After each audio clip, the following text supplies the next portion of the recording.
on a tous une image du manager. Pour certains, c'est le chef autoritaire dans son bureau. Pour d'autres, c'est celui qui passe sa journée en réunion et qui ne produit pas grand-chose ou qui produit que des fichiers Excel.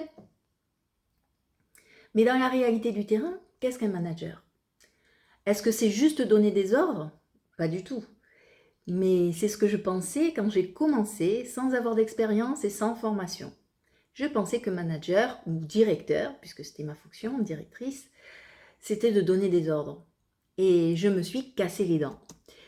Je dirais que le rôle de manager est à la croisée des chemins entre l'humain, la technique et la stratégie. Dans cette vidéo, on va déconstruire les clichés. À partir d'une définition concrète, on va voir ensemble les 4 piliers du management.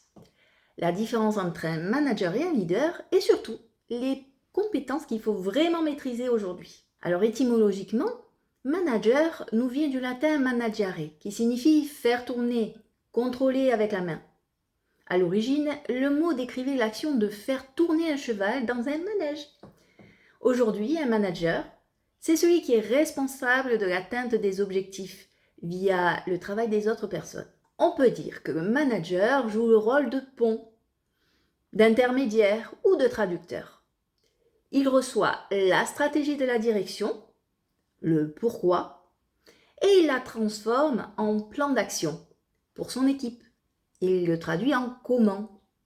C'est lui qui fait le lien entre la vision de la direction, la vision de l'entreprise et la réalité opérationnelle.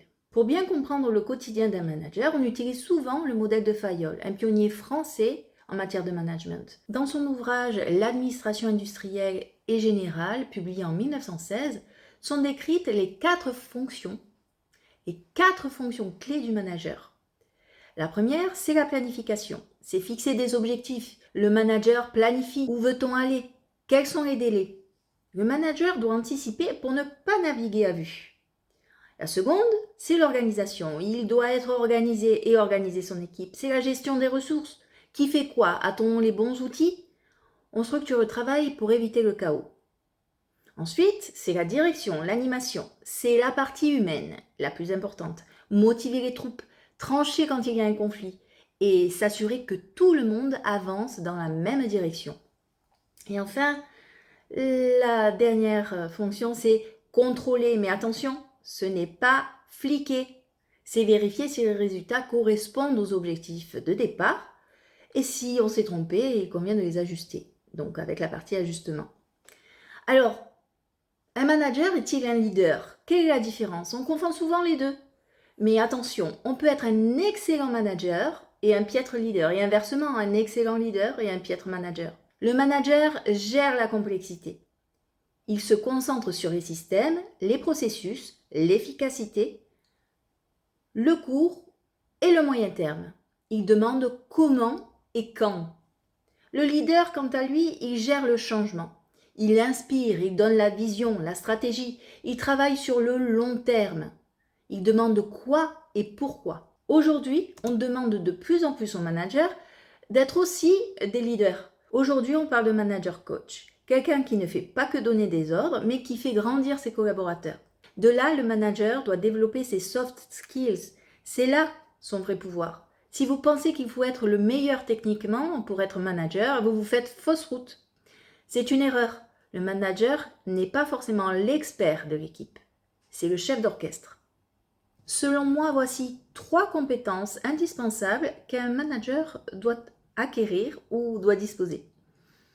La première, c'est l'empathie, comprendre les besoins et les blocages de ses collaborateurs.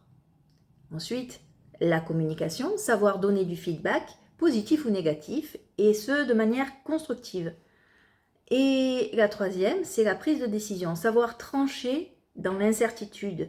Un manager qui n'ose pas décider par peur de se tromper paralyse l'équipe. Il faut être honnête, le métier de manager est difficile. On est très souvent entre le marteau et l'enclume. On reçoit la pression du haut pour l'atteinte des résultats et la pression du bas pour le bien-être et la gestion des moyens. C'est un métier à part entière. On ne devient pas manager par promotion naturelle, parce qu'on était un bon technicien.